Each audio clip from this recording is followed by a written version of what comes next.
From books to couches. Our favorite friend, JD Vance. Are we going to talk about JD Vance? Yeah, let's talk about, good one. Yeah, you're right.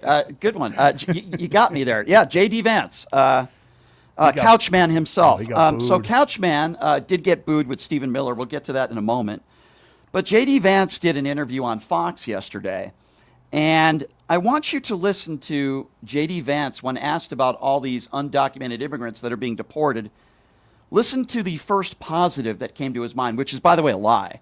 But listen to the first positive that J.D. Vance said in regards to all the quote-unquote illegal aliens, as he calls them, that have been deported.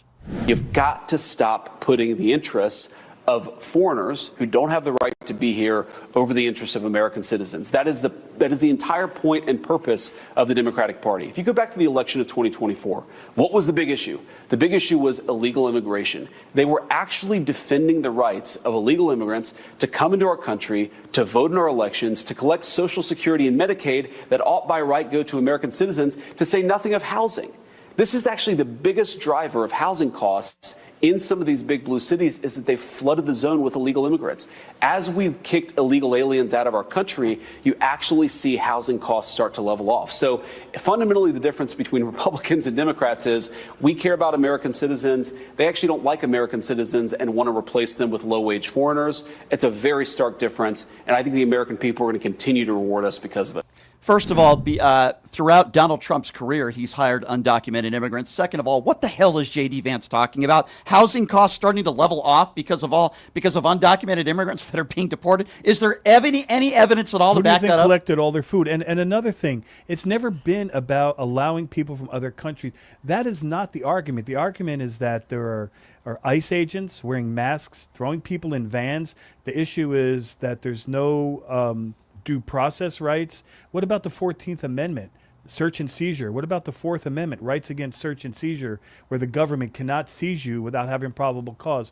What about the fact that their family members are being taken? They're making phone calls to the local police departments and sheriffs, and they don't know where the family members are. And the next thing you know, they're deported. There was a grandfather who was here, I think, for 44 years yesterday, taken into custody and already deported.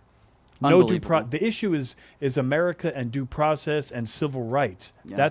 And who do they think picked all the strawberries for the last 3 or 4 decades? Who do they think put up all the housing? Who do you think they built the bridges? And what about the railroad? And what about the sewage system? They were doing jobs that Americans are not going to want to do. You're right. Oh, and it gets worse because, as you know, Vladimir Putin executed one of the large-scale attacks on Ukraine that we've seen all month, just the other day. And while all this is going on, and J.D. Vance knows what's going on, I want you to listen. I'm not even talking about Donald Trump coddling to Vladimir Putin. Now it's J.D. Vance. Listen to J.D. Vance when asked about what it's like being in a room with Vladimir Putin. Listen to what he had to say about this. Like meeting Putin. What was he like, just one-on-one? So I've actually never met Putin. The president did that meeting. I've talked to him on the phone a number of times. You know, it's interesting. He's more soft-spoken than you would necessarily expect. You know, the American media has a particular image of him. He's soft-spoken in a certain way. He's very deliberate. He's very careful. And I think fundamentally he's a person who looks out for the interests as he sees it of Russia. And I think one of the reasons he respects the President of the United States is because he knows the President looks out for the interests of the American people.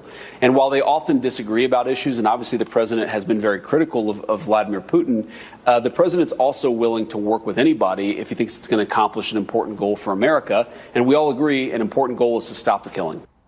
I cannot believe what I just heard, because now I'm getting angry. I know that'd be a shock to some of you. J.D. Vance just said Vladimir Putin looks out for the interest he sees of Russia. How many innocent people has he murdered in Russia? Journalists who disagree with him. Innocent people in Russia who have spoken out against him and the Kremlin. He's a murderer. And J.D. Vance is trying to normalize him as a soft-spoken guy, and the American media has a particular image of him. Yeah, you know what that image is? He's a murderer. He's an evil, murderous dictator. He's responsible for killing hundreds of thousands of people. You frickin' idiot, you imbecile. And J.D. Vance sitting there with that racist witch moron, Laura Ingraham, with a stupid smirk on her face.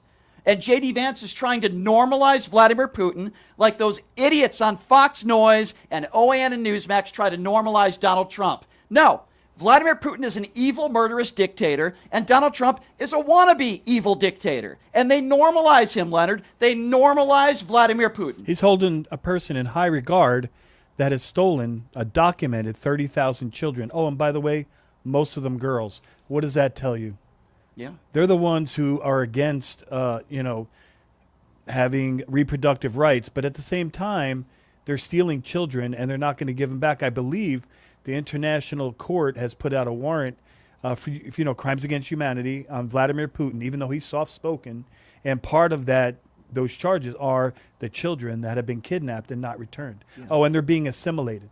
That's what Russia says. They're assimilating them into Russian society. Absolutely and positively repulsive. And then we wonder why the red carpet was rolled out for Vladimir Putin in Alaska on Friday. Listen to these idiots in the Trump administration try to normalize Putin.